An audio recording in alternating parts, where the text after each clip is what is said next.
Maintenant que vous avez un tableau de fréquence qui respecte les normes, pour faire une représentation graphique, il reste pas beaucoup d'étapes à faire. En fait, l'important est de mettre beaucoup de temps sur le tableau de fréquence pour qu'il soit selon les normes. Par la suite, il vous rester qu'à copier-coller les informations dans notre représentation graphique.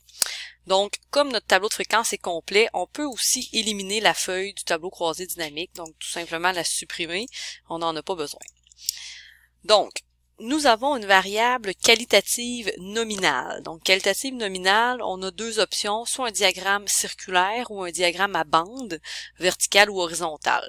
Donc là, moi, je vous demandais à l'étape 7 de faire un diagramme circulaire. Pour faire ça, vous n'avez qu'à sélectionner les fréquences à l'intérieur de votre tableau. Attention, on sélectionne les fréquences seulement. Donc, pas les entêtes de colonne, pas les titres, etc. Donc, les fréquences. Comme on veut un diagramme circulaire, il faut absolument avoir les fréquences relatives. Donc, je sélectionne les fréquences relatives. Je ne prends pas le total non plus. On présente jamais les totaux dans des représentations graphiques. Donc, sélectionner les fréquences relatives. Je vais dans le menu Insertion. Et je choisis ici le diagramme à secteur, là, le cercle. Et vous pouvez prendre 2D, 3D comme vous voulez, sans problème. Prenez les deux premiers, là. On va éliminer un peu ces options-là, donc 2D, 3D. Je vais y aller dans le 2D pour moi. Et voilà votre diagramme circulaire. Maintenant, bon, le titre, en fait, vous n'avez qu'à copier-coller exactement le même titre que votre tableau de fréquence. Si vous voulez rajouter répartition en pourcentage, excusez, vous pouvez, mais c'est pas nécessaire, je ne l'oblige pas. Ensuite, la légende. Donc, vous voyez que dans la légende, on a mis encore 1, 2, 3, 4, 5, 6. Donc, je vais avoir absolument le nom des modalités dans cette légende-là pour aller modifier des choses à l'intérieur. Donc, un coup que c'est sélectionné, que vous avez inséré votre représentation graphique, bon, là, les valeurs ne peuvent plus être modifiées.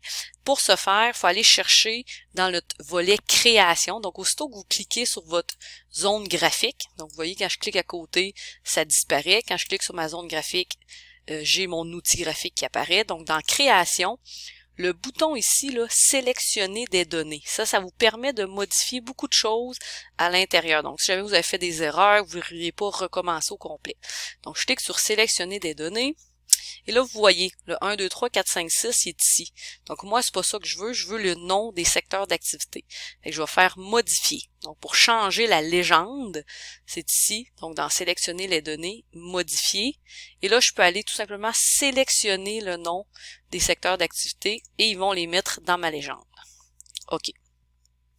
Habituellement, la légende, j'aime ça la mettre plus à droite. Encore une fois, là, c'est pour changer, modifier des choses. Dans le petit plus qu'il y a ici, il y a beaucoup de choses que vous pouvez changer.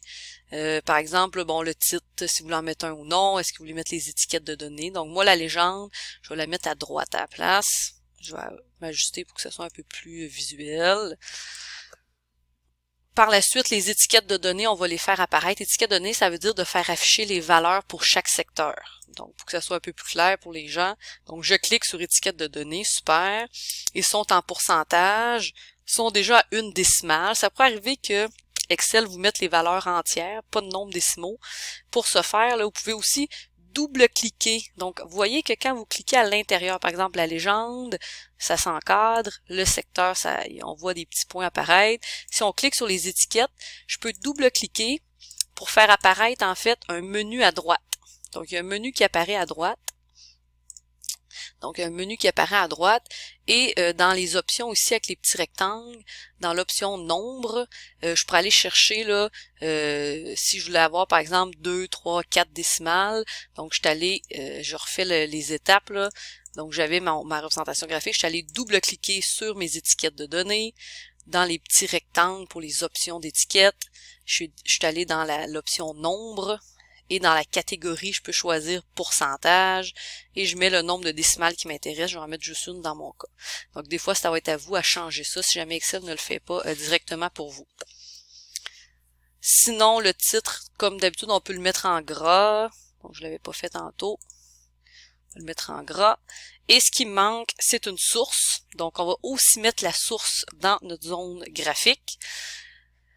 Pour s'assurer que, bon, la zone graphique, vous voyez que ça se déplace facilement. Pour s'assurer que la source se déplace avec la zone graphique, vous allez cliquer sur votre zone graphique. Vous allez faire insertion, une zone de texte. Donc, insertion, zone de texte. Et là, c'est ici que vous allez inscrire votre source. Lorsque vous dessinez votre zone de texte, venez tout de suite écrire quelque chose. Parce que si vous cliquez à côté, elle va disparaître. Donc, écrivez source 2 points. Par la suite, venez copier-coller votre source. Donc, copier. Oups, excusez.